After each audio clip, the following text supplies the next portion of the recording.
Welcome to Films and Stuff with your hosts, Pete Mitchell and Ethan Hunt. Welcome to the Films and Stuff debate. The idea is super simple. Ethan and I pose a simple statement or topic about which we feel needs a short, semi-nuanced discussion.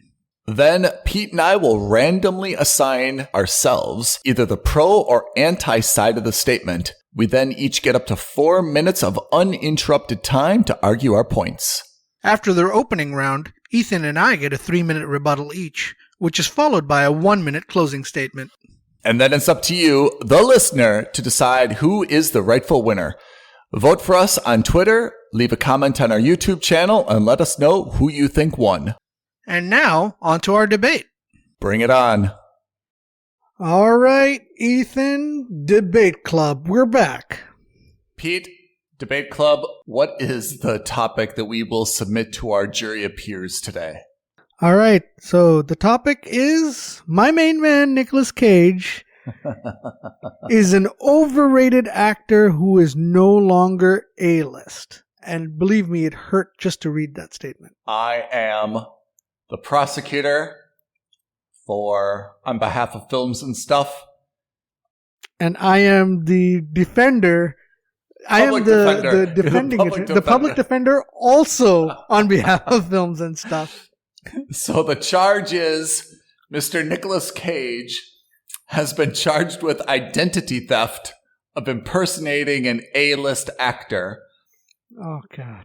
And you will be defending him against said charge.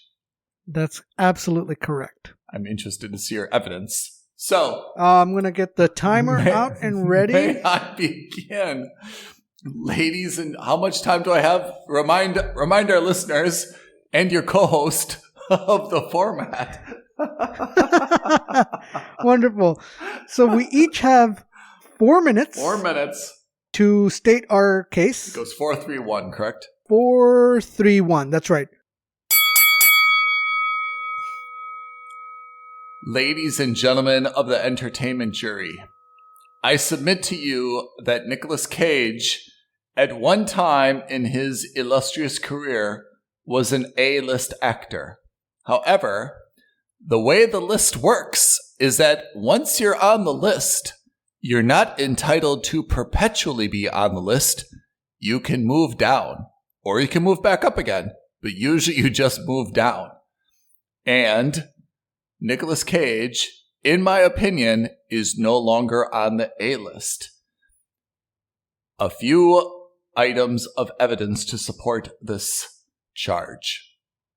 First, Gene Hackman, Joe Pesci, Jeff Goldblum, Tommy Lee Jones, Whoopi Goldberg, Bill Paxton, Robin Williams, all used to be A-list actors in the 1990s.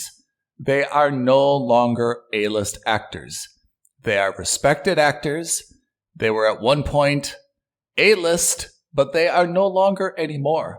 And Nicolas Cage, by looking at his filmography, we can come up with no other conclusion that he is also no longer an A-list.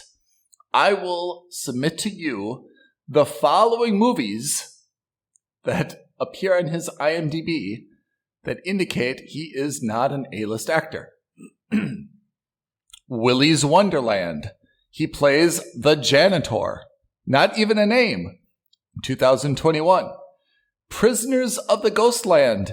He plays Hero. I don't think that's a person's name. 2021. He is the voice in The Croods. Good animated show. 2020. A movie called Jiu-Jitsu. He is Wiley. A movie called Grand Isle. He is Walter. A movie called Primal. He is Frank Walsh. A movie called Kill Chain. He is Aranya. A movie called Running with the Devil. He is the Cook. Color Out of Space. He is Nathan. A Score to Settle. He is the voice in Spider-Man. There is a movie called Between Worlds. A movie called 211, a movie called Looking Glass, a movie called Mandy, a movie called Dark, a movie called Humanity Bureau, a movie called Mom and Dad, a movie called Inconceivable, a movie called Vengeance, a Love Story, Arsenal, Army of One, USS Indianapolis, Men of Courage, Snowden, Dog Eat Dog, The Trust, Pay the Ghost, The Runner, Dying of the Light, Left Behind, Outcast, Rage, Joe, The Croods Again, Frozen Ground, Stolen, Ghost Rider, Spirit of Vengeance, 2011. This is, in all those movies I have read, I estimate it to be 18, the only one that is recognizable.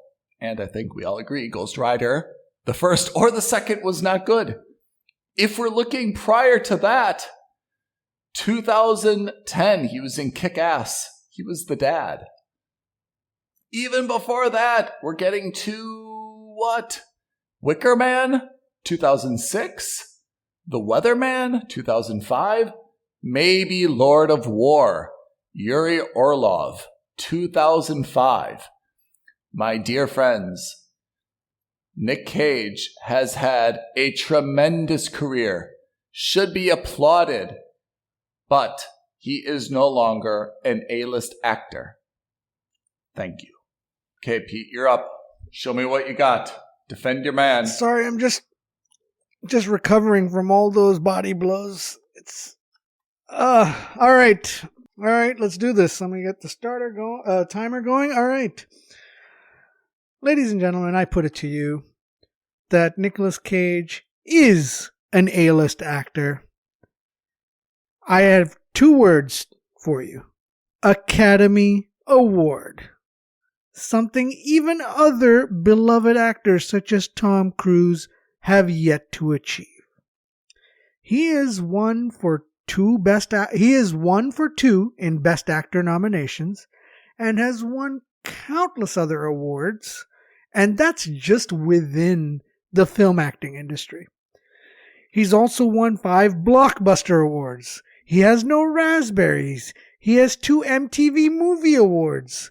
What more can you ask for? The guy has range. As Ethan rightly pointed out, he's been in a lot of movies. But what other actor could potentially be a vampire, a thief, a scientist, the man, and himself? The man can act. He's got the range to do it. And you know, we all know that he is a lover of cinema and Hollywood, based purely on his choices and for his love of old movies. Now, I understand that The Unbearable Weight of Massive Talent was a semi-parody look on his life. But the reality is that Nicolas Cage is a lover of Hollywood and everything that Hollywood stands for. I urge you all to watch that GQ/Vanity Fair interview that Nicolas Cage conducted and tell me he's not a film buff. He talks about movies from the 30s, the 40s. He's interested in the cinematography. He's interested in the directorial efforts. There isn't any aspect of the movie making process that isn't important to him. The man himself is Hollywood royalty, right? Don't forget, this is Francis Ford Coppola's nephew. His father was a literary agent and writer. Nicolas Cage is A-list, despite what everyone else would tell you. He's been in the industry since he was basically out of college, and he's always going to be a legend in the industry, as far as I'm concerned. Thank you, everyone.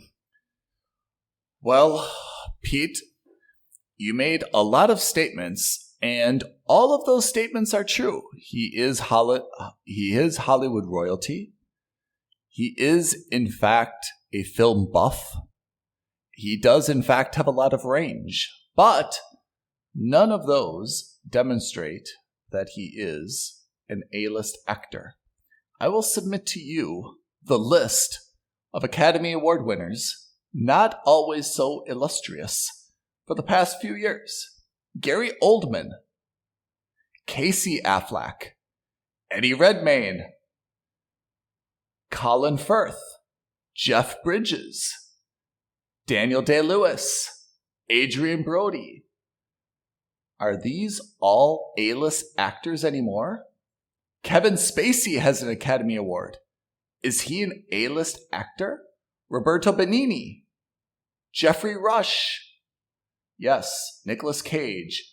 In 1995, 27 years ago, the same year that Richard Dreyfuss, Anthony Hopkins, Sean Penn, and Massimo Troisi were all nominated for movies. He was A-list in 1995 and sometime after that. But in 2022, he is not.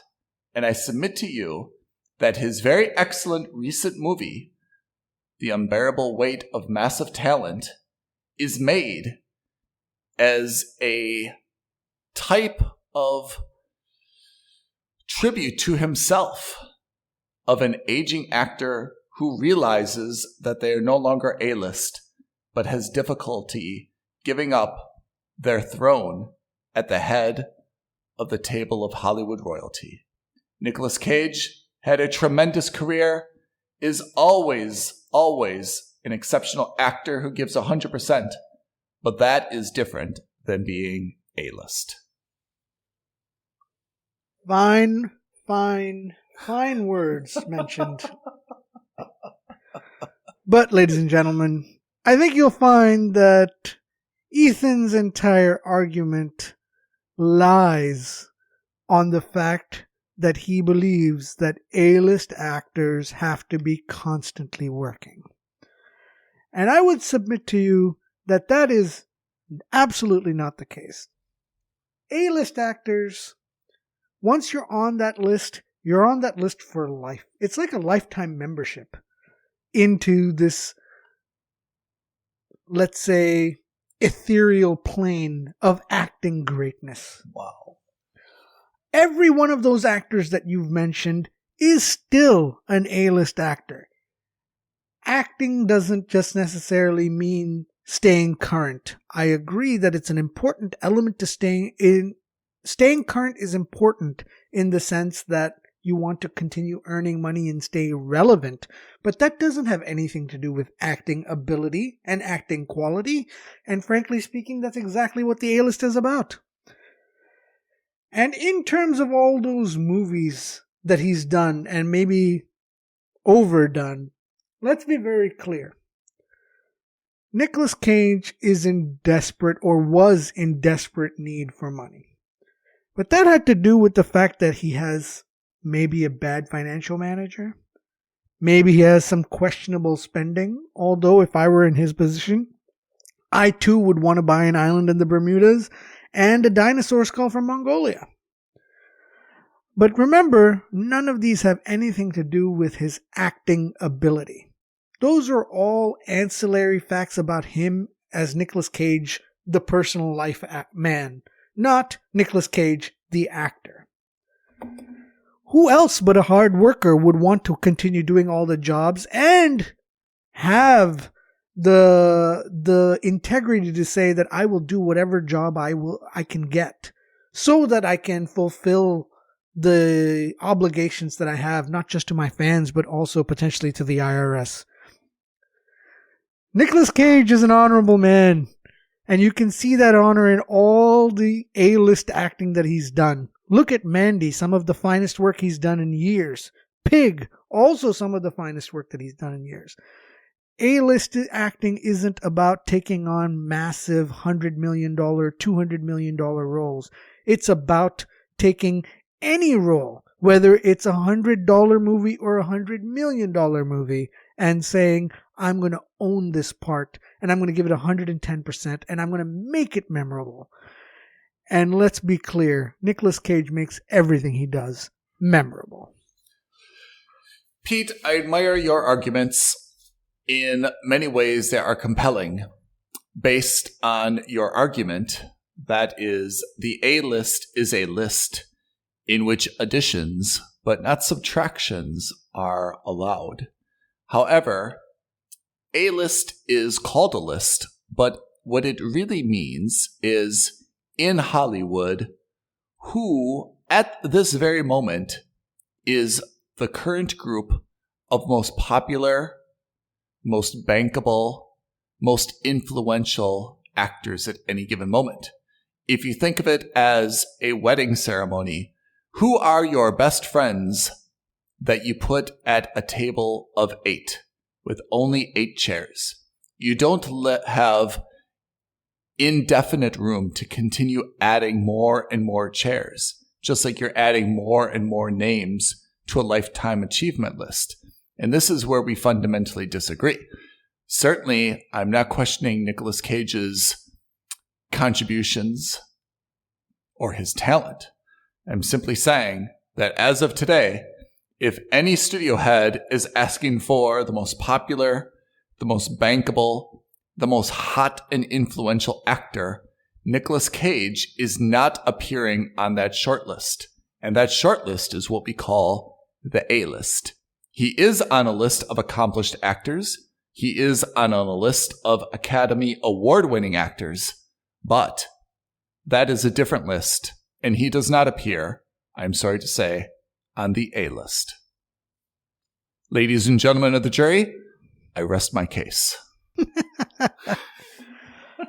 Let me just tell you something, Ethan. At this hypothetical wedding of yours, where we can't add more chairs, first of all, I dare you to go to any wedding where they wouldn't be ready to find any extra chairs for Nicolas Cage. In fact, I'll go one step further.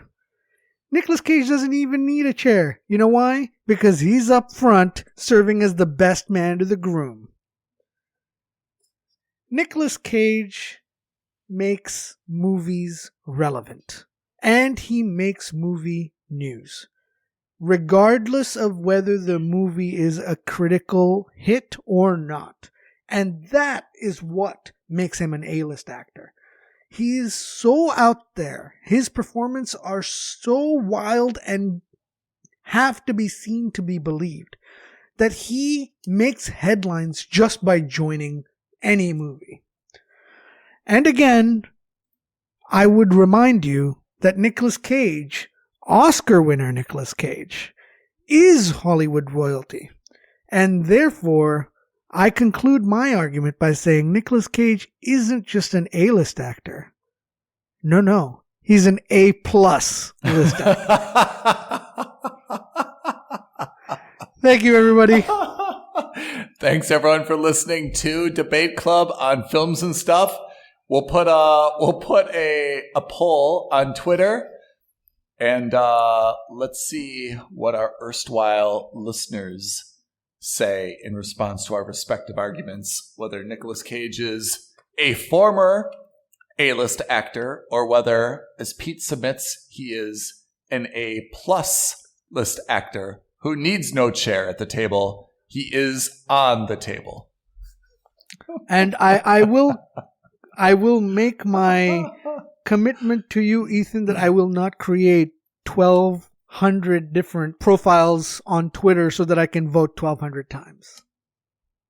I'm not sure if I believe your commitment because I think that you are the head of some type of fan base. Nicolas Cage fan society. Cage fan club that is going to dramatically outvote my band of honorable A-list voters. In any case, thank you everyone for listening. Join us on the next Debate Club where Pete and I discuss very serious business and you help us reach a conclusion. Thanks, everyone. Bye now. Thank you for listening to another episode of Films and Stuff. If you haven't already, please subscribe and review on Apple Podcasts, Spotify, or wherever podcasts are downloaded. Films and Stuff. There is no substitute.